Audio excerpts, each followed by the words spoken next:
Okay, so just a little bit of background. I was born Lisa Yoder in Elkhart General Hospital. We lived in Napanee for my first 3 years of life. My dad was the pastor at North Main in Napanee.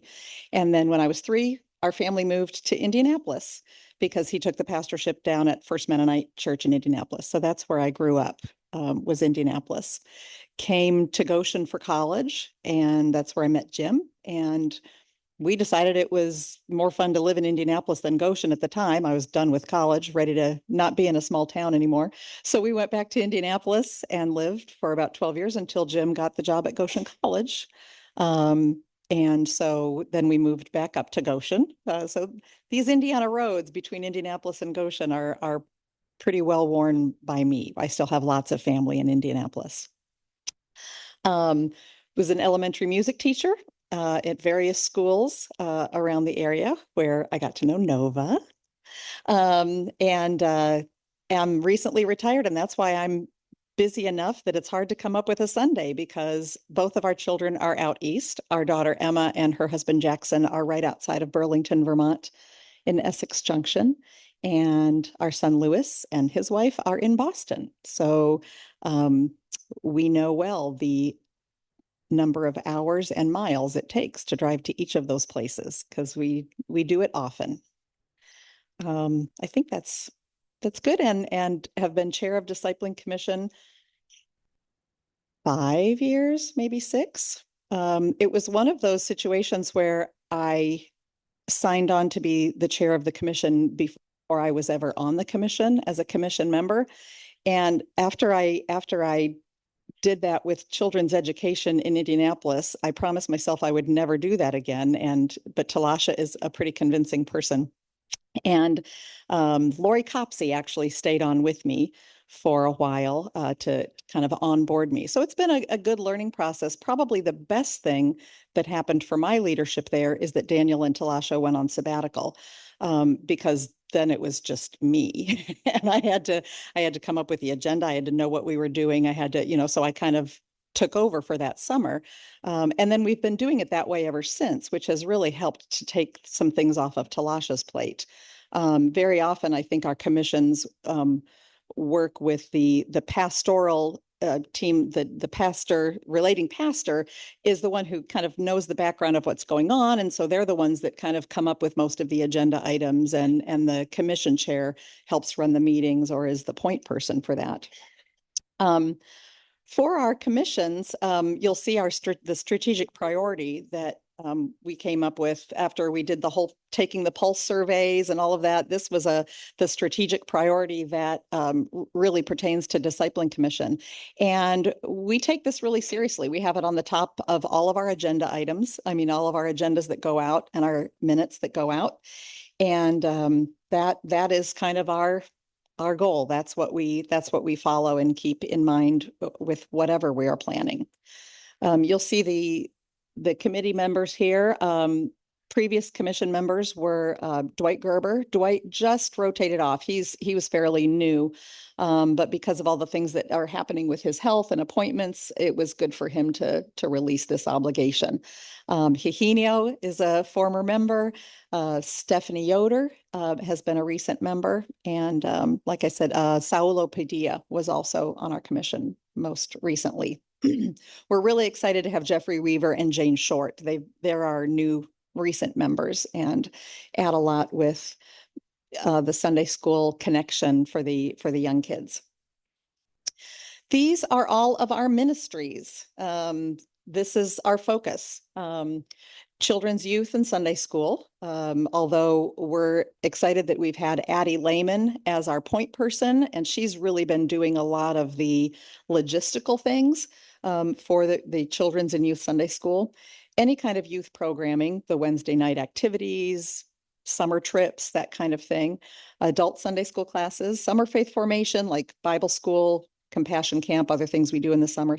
Also faith milestones, as you can see listed there, the mentor program, other celebration Sundays, the men's fellowship. Got that twice. Seasonal faith formations, Advent, Lent, Easter, and Christmas are big as far as hands-on things that we do, giving out supplies for your Advent studies and for Lent as well. Membership, library, other special events. Family ministry is not so much a category as much as it is the lens through which we look at some things. We try to see faith formation also as a family ministry and how we carry out some of our programming. Specifically for that, we've just gotten a new grant. Talasha spent a lot of time applying for this grant, and we have maybe $5,000 to use for the next couple of years on specifically family ministry with our immigrant community and the Spanish speakers.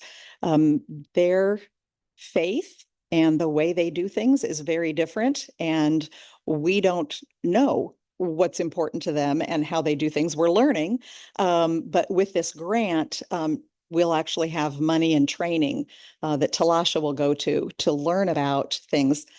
For instance, going to Sunday school by age is not a thing for them. That's not, they like all the siblings like to go together. And how do we accommodate their children's faith formation with that, within our structure of by age, and how we can make that work? Those are some of the things that Talasha is going to be learning about and working on with this grant. I just wanted to give you kind of an example of what some of our agenda items have been over the course of the last year. So I looked through some of our agendas and to just so that I could share that with you so that you would know, what do you do? What do you spend your time doing? The one thing that we do at the beginning of each meeting is an intriguing question. We kind of go into these meetings and just start making decisions. And for example, I really don't know Jeffrey Weaver very well. He just joined our commission.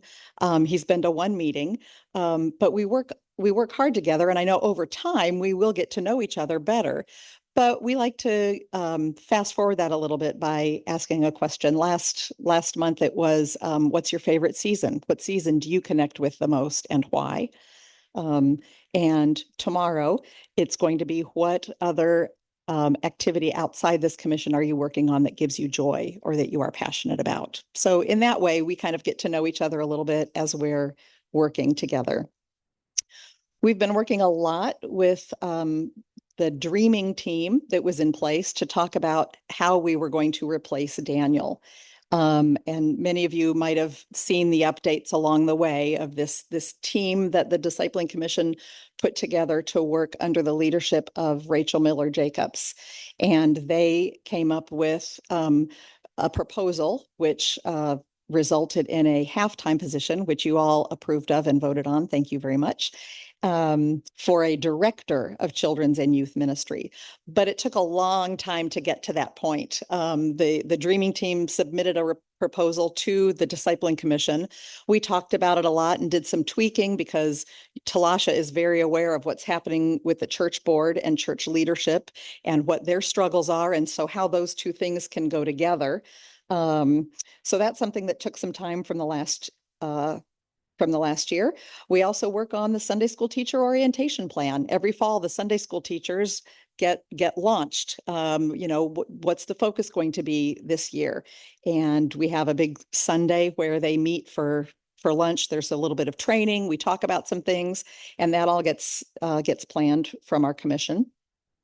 Catherine Ashelman recently stepped away from the infant room that takes place during the service. And Catherine was fabulous in that and is irreplaceable. I don't know if you knew that she had she doesn't think she's irreplaceable. She had a little podium built, and the children would play church and they would take turns going up to the podium. And she had so many things in place. And it's not easy to get someone else to do that kind of thing. So we had to talk about what are some of the different options that we can do in that infant room. Staffing is a challenge for everything, as you know, getting ushers, having enough people to do this and that. Do we pay somebody to staff the infant room?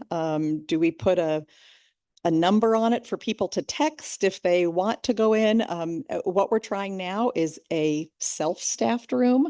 We have everything set up there. We have the lights on. We have a very welcoming environment, and we're kind of keeping an eye on what parents are needing in that room right now. Every year Bible school comes up. One thing that came back in taking the pulse is we want more Anabaptist curriculum. That's important to us. Sometimes the teachers say, this Anabaptist curriculum was really bad. We didn't like it. It didn't have a nice flow. It just wasn't very usable. And so we tried something else that was definitely within our faith traditions, but not specifically Anabaptist. And so we're kind of torn sometimes. It just so happens that there is a wonderful Anabaptist-based Sunday school elementary curriculum right now that we're using for this school year, which is really nice. And same thing with, well, that was the Bible school. Same thing with the Bible school. That's what I meant, not the Sunday school. So we used that last summer, and it worked out really well. We're also trying to minister to those people who are not connected to a Sunday school class. There are many people that don't stay for Sunday school. Our Sunday school classes, as you know, are often work like small groups. They're important. It can also be hard to enter into those at different stages when you come to church. And so we wanted to try something that people can easily come in and out of. And that's when we started the sermon discussion class that meets in the library. And we've been doing that ever since, I think maybe that started in February or March. And that's had various attendees. Sometimes there are 5 people there, sometimes there are 2. But again, something that we wrestle with as Discipling Commission is how much to make something happen because we think it's a great idea, and how much to just say, you know what, maybe that's not the thing. So if it kind of fizzles and goes away, then that's okay. And I have to say, Michelle Thomas, our younger member on the commission, is very good at reminding us of that and helping us know you don't have to work so hard to make something happen. Offer it and then be able to release it if it doesn't work. So we're really kind of trying to do that a lot. The Maundy Thursday services. There's a lot that goes into those services. And in our commission, we talk about, okay, we need a host. Who's going to do the bread? Who should we get to do the meal? Should there be a meal? Who should we get to do the meal, and who can welcome people? There are a lot of logistics in all of those services. Maundy, Thursday, Easter. For example, after Easter, we always have kind of a big celebration. The kids often have an Easter egg hunt. But when Discipling Commission decides to have an Easter egg hunt, we need to decide, okay, what's going to go in the Easter eggs? Who's going to pass out the Easter eggs? What time should we meet? And is that going to conflict with the coloring that the kids always like to do at the tables afterwards? And should we have a photo booth? People seem to like a photo booth to take family pictures in front of a very Eastery scene. And should we get somebody to take the pictures, or do you think people can take the pictures themselves with their cell phones? So you get the idea of what all goes into some of these things. We've had a deep dive in some of the agenda items. Again, from that Taking the Pulse survey, that adult faith formation piece of that. One of the comments came back, we would like to have some opportunities for our adult faith formation that are outside of Sunday school class. So that's just a comment. So we didn't know if is that like they want a retreat, or do we want a Bible study? When we were talking about this, Talasha was finishing up her degree at AMBS and needed to do a presentation. And so we thought that is a really good overlap with this. So for her presentation, we offered a weekend seminar, and it was focused on different transitions in life, how to work with different transitions in life. And there were 8 people who participated in that. And but we're committed to continuing to do that. and whether that's again, a weekend Bible study or whatever. So you'll see a survey coming out, or different people will be trying to glean information from you. And if you can think of something, feel free to just tell me. What is it that you want from something like that? Some people have said, I would really like something on grandparenting. It would be nice to have an evening session where we grandparent support group kind of. So that's coming up. So we're spending a lot of time working on that. Our immigrant community and how it affects our programming, that's been kind of a big one. Like I said before, the children don't necessarily go to Sunday school in the same way that our children go to Sunday school. And so we've reworked some of the Sunday school things that we were discovering that the children were coming late because the parents were bringing them in time to socialize a little bit before their second service.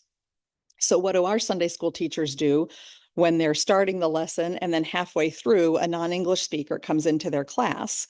We've worked on getting Spanish speakers into the elementary children's rooms, the Sunday school rooms.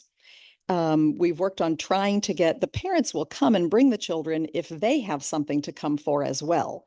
They weren't just bringing them because Sunday school started at 10:45. And so it was important to start a Spanish speaking adult class so that when the adults come for their Sunday school, they bring their children and then the children will be in Sunday school. And that's really where the impetus came for the shift in times. There was a kind of a weird overlap time with our service starting at 9:30 and ending at 10:30, or at that time even later. We're pretty good about 10:30 now. And then the second service started at 11:11, but then there was this 10:30 to 11:11 time, and then the parents would get their kids to go to the 11:11 service. And so in combination with the worship commission, and I'm not sure if outreach was a part of that one as well, or if it was just the pastoral team and discipling commission, it made sense to have three different cubes of time: our worship service, the middle time for Sunday school, and then the second worship service. And that has proven to be very good for overlap activities that happen during that time. For instance, when we cancel Sunday school and have a fellowship time or a meal, we can do that with both groups, and the second group will still be able to have their service. If that makes sense. But kind of working through all of that and realizing, okay, but this will happen, something else will be affected by that. Obviously, your Sunday school was affected by that, and totally fine. You decided to still do it at 11 o'clock, which works for you. And that's great. How many of you are familiar with Created by God? Some of you worked with it. Created by God was, and help me with his name, somebody Ritchie, James Ritchie, had a program. Our kids both went through it, and it was the best way that I can describe it is it's like Keith Graber Miller's human sexuality class on the college level, but for children. And so they talk about God's gift of sexuality, where they label body parts and talk about puberty and growing up in an environment of church and your faith community, which was wonderful. He is no longer doing that. And so our commission felt like it was important to keep doing something like that. And what should we do? And there's a lot of brainstorming going on. And what we've come up with is and I'm going to forget what it's called because my notes aren't being presented for me like they were. So I'm just going to have to go by I don't know what it's called, but it's going to be next March. And it's going to include our church and Berkey Avenue and Waterford, and I believe East Goshen. But I'm not sure about that fourth church yet. And we're all going to be in charge of a different age group, not necessarily that we will be the ones speaking to that age group, but we're responsible for getting the programming for that. And it will be a day seminar where we can do the same things that we did with that James Ritchie did. And hopefully a lot of our people will still be involved with that. But that's a really exciting thing, especially for getting other churches involved with it as well, so that we're all not doing the same thing. Finally, a big thing was the mentor program and our safe church policy. Um, we've spent a lot of time launching our mentor program again after COVID and after our safe church policy. Um, I think it started back in 2002, where Discipling Commission was aware of some things happening in the broader world, where children were not safe for some, and some things that were set up in, for instance, one-on-one situations where children felt unsafe or where something actually happened between the adult and the child. Nothing like that happened here. We were, but in anticipation of being a safe community, because CCYC is here as well and they have certain rules in place for being safe. Someone came up with, the Discipling Commission came up with this safe church policy that includes, glass on doors so that doors aren't closed without seeing what's on the other side. And it was a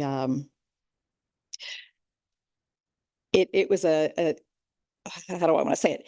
It was a policy that was just kind of there in the back of our minds, and mostly it had to do with children and children's ed. So it was Discipling Commission's thing.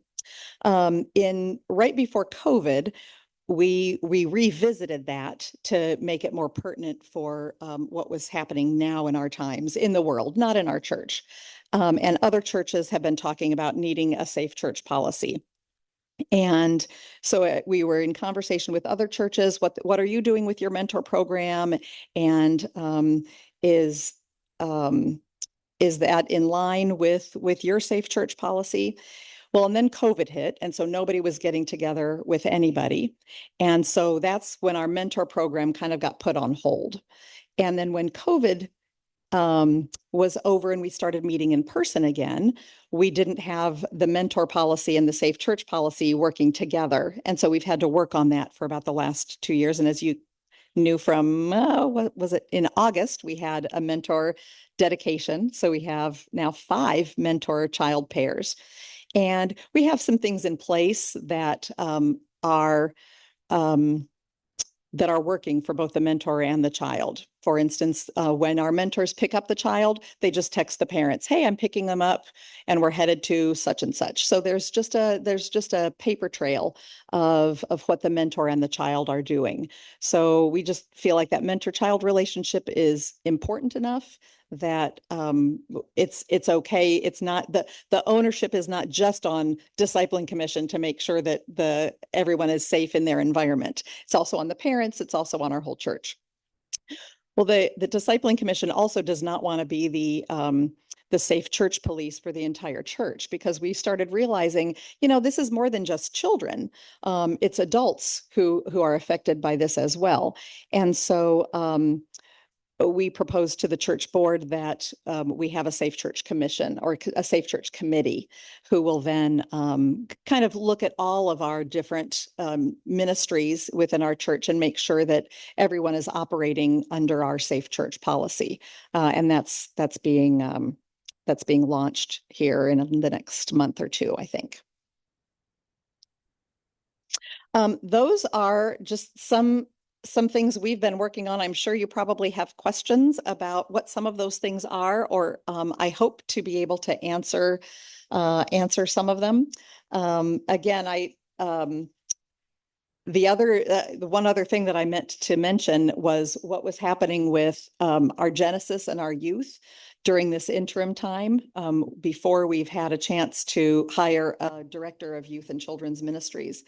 The Genesis group is meeting. They have a group of people who meet with them and work through some spiritual practices. They meet, they have a welcome, they have a snack and an activity, and then do some sort of spiritual practice, whether it's prayer or meditation.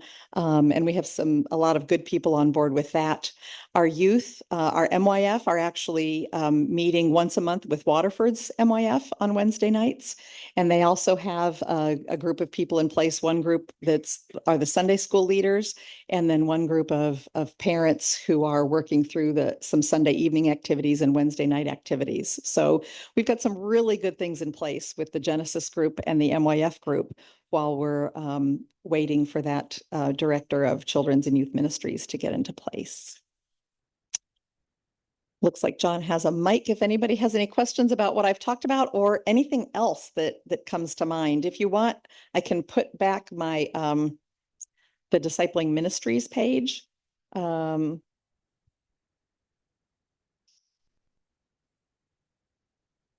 case you have a question about that. Anne?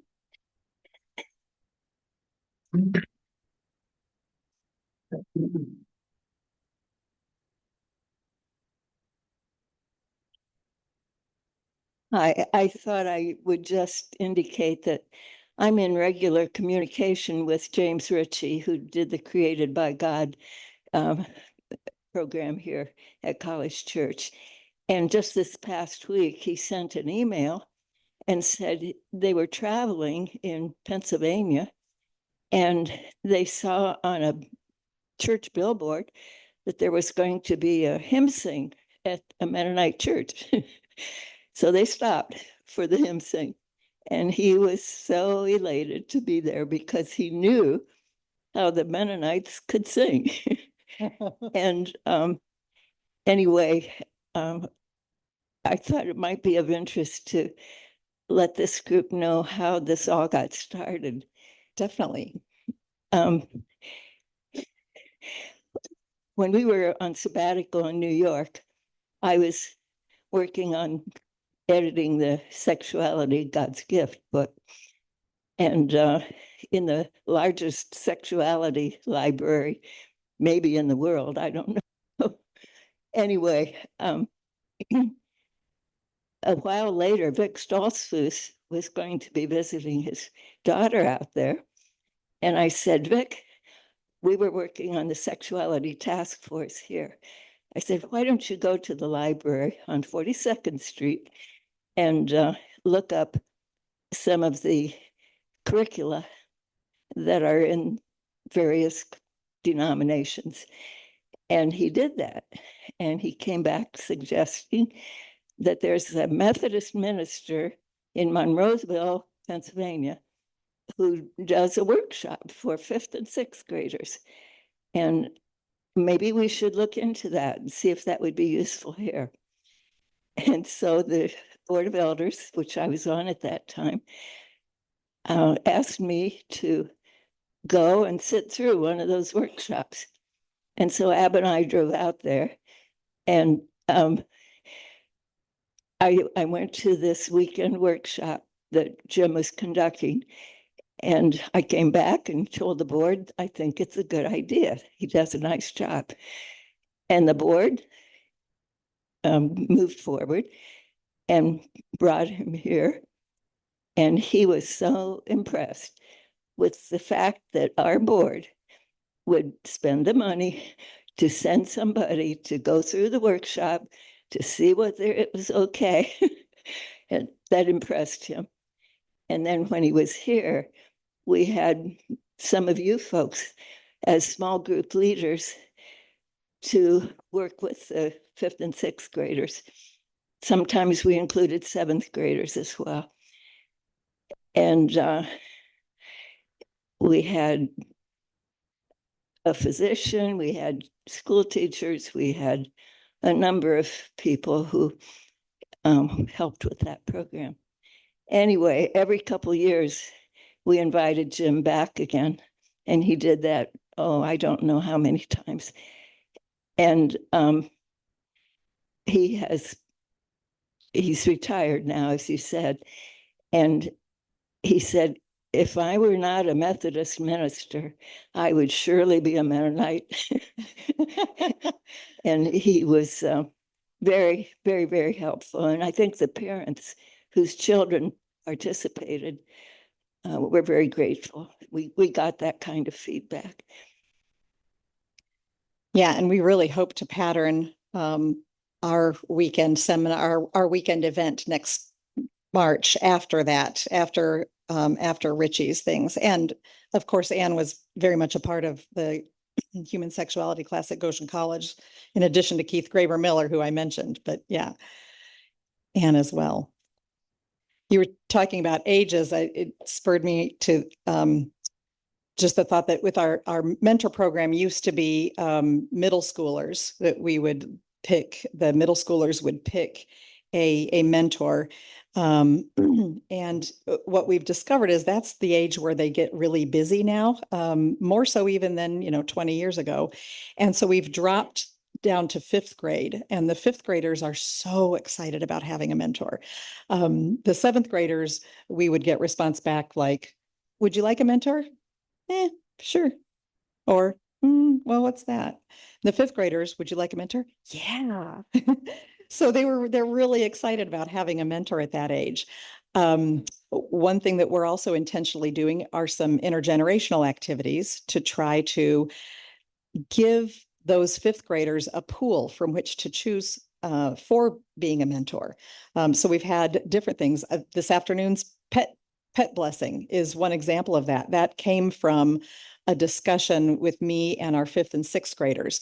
What would you like to do at a church night? Your parents drag you to church all the time. If what would you want to have as an event in order to come? And pets were one of those things. Bring our pets. That would be so fun. So we decided to do this. And those people, those adults who brought their dogs, now, even just one point of connection that one of our third graders has, oh, that's the guy with the Bernedoodle. That's the guy with the Cocker Spaniel. And so they can have a connection with these older adults. We're planning on having some more of these, a building night. We want some engineering kinds of things. And of course, a computer game night. So if any of you are up for it, come and learn a computer game to connect with some of these young kids.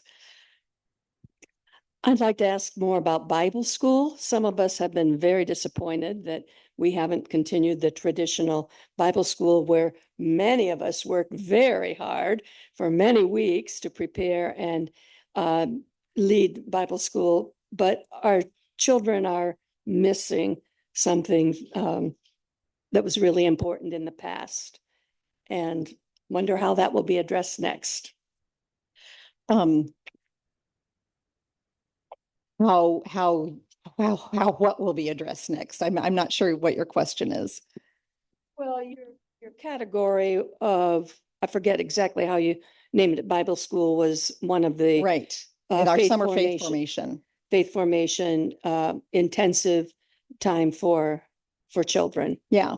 And so we had Bible school last summer. I was actually on vacation, so I wasn't able to be here. So I'm not quite sure of the numbers, but we did have Bible school.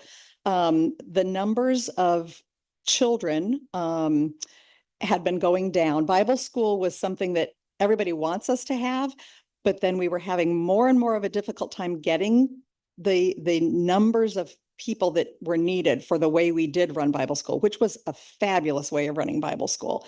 It was for those of you who weren't a part of it. I mean, we had stations and different activities, and they dressed up in costumes. We had tents out front. Parents have been getting busier and busier in the summers, and we had less people. And so we actually did a survey with the parents of that age group and said, what would you like Bible school to look like? And what would make it so that you would come? And they wanted something in the evenings. They thought that would work best for their schedule. That's what came back. And so we tried that 2 years ago. And this is the second year we did that 5 to 7 time, and included a supper so that, parents wouldn't have to rush through supper to get here.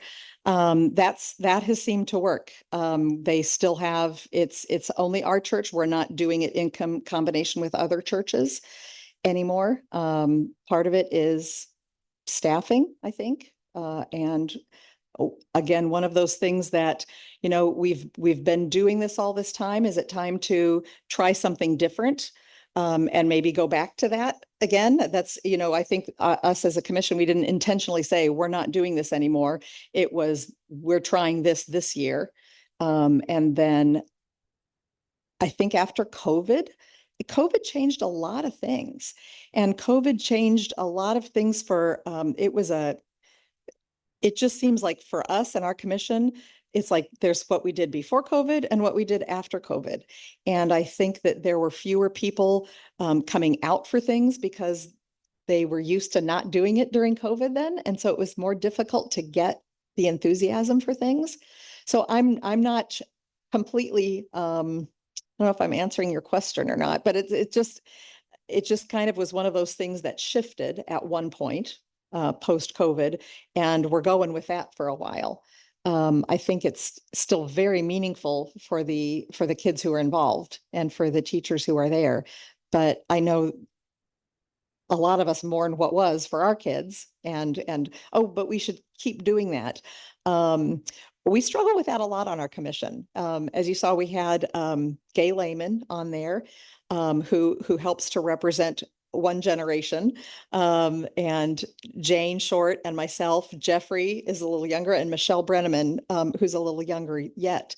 And Michelle is kind of our demographic person on the commission. We look to her a lot. It's like, well, what do your kids think? What do you know? Because like a lot of people, her kids, she struggles to get her kids to come to church. She struggles to get them to stay for Sunday school or come to events. And so she's a really good person to be on our commission and talk about what these things mean and what, does it matter to you if we do it this way or this way? And you have our older commission members who remember things like Gay and I say, oh, but if only we could do it this way. And Michelle, who says, well, I don't care which way you do it. I mean, it's just important for the kids to be there. And so it's just interesting to have that range of people and try to balance between continuing to do the programming the way we've done it, and then trying to do it in the way that works for now, because of how many young families we have in our church and what will bring them out. And we're kind of in a lens of looking at things through another way whenever possible. Thank you. Good job.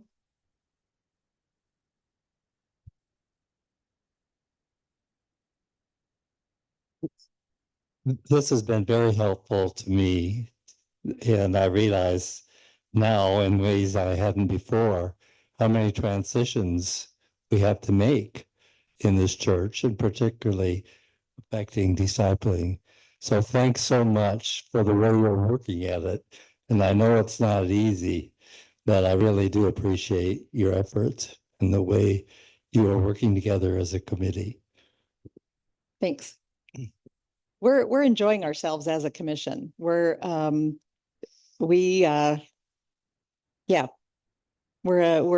good group. We're a family. We enjoy our meetings, and we enjoy the work we do.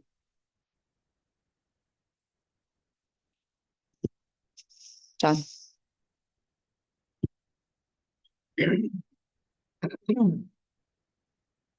I add my thanks for the way you're dealing with the nitty-gritty in a forward-looking way, incorporating an Anabaptist perspective and adapting to what children are telling us. I think listening to children is a key to what is coming down the pike. Yeah, and it's really kind of amazing, just what's so different now than when I was a young parent, or when I don't quite understand it, but I'm trying to.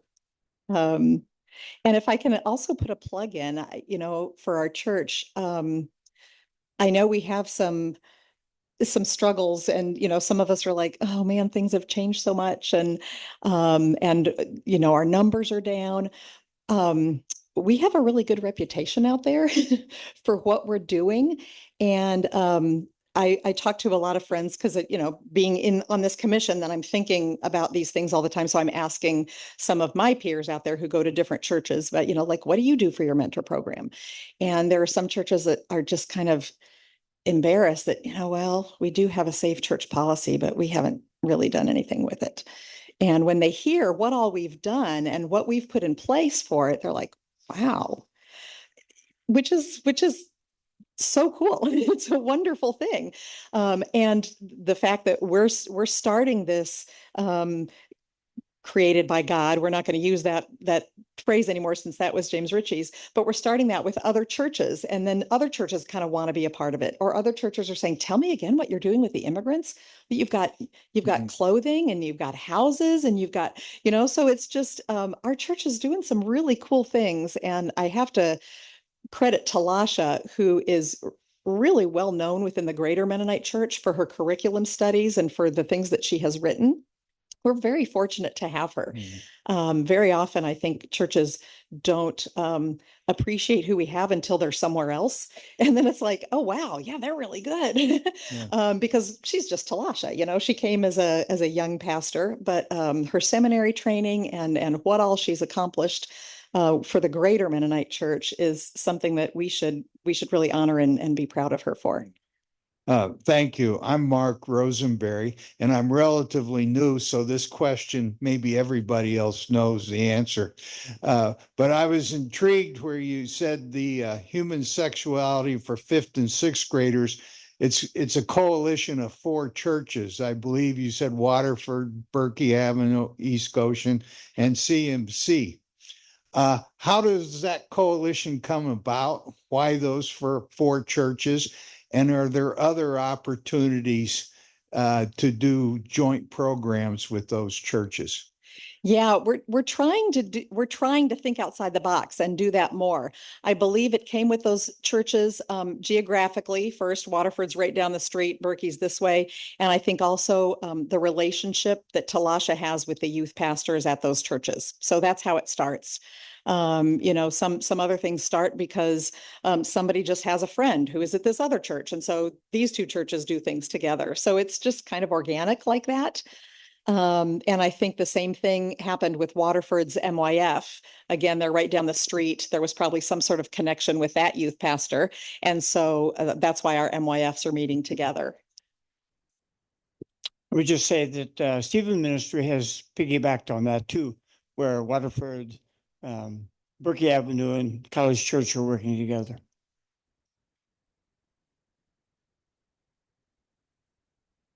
What progress is being made on choosing a new youth director? That is a really good question. I am not on the selection committee, but I've gotten meets. I know they've met. I don't know the timing of it. I know they had 4 candidates that they were looking at and were going to interview. And I don't know what the result of those 4 candidates were. I do know that these listening sessions, no, that's for something different.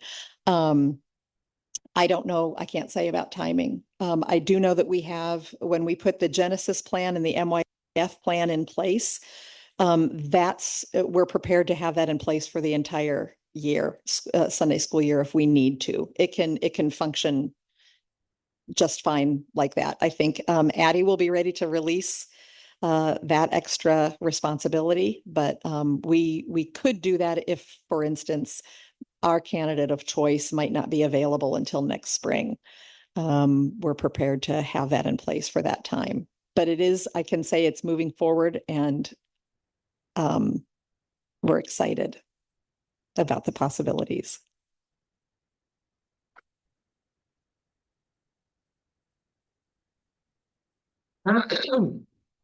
You are the soul of this commission. You are the soul of this work. Thank you very much. Thank you, Hienio. We miss you. I am committed to ending our meetings on time. That makes me popular. And I run things along pretty quickly. Not quickly, quick enough. I try not to let us get too diverted with all the other things. As you can imagine, you know how commissions work. You get together and you start wanting to talk about other things that don't have anything to do with your commission. So I try hard to keep us focused. All right. 11:46. Oh, one more. Is this discipling commission what used to? Is this your discipling commission? Is that what's known as? What Years used to be ago, nurturing some of commission? us used to be known as nurturing. And Or I'm would just that be curious. I don't know. Would that be community life? What did nurturing commission work on? It was Sunday school. Then I suppose it maybe has been renamed. Yeah. Okay. Okay, just curious. That was before my time. So I've only known it as discipling or disciplining. Very, very often, we will get an autocorrect. In fact, from our church board chair, I just got a whole rundown and it was all about the disciplining commission.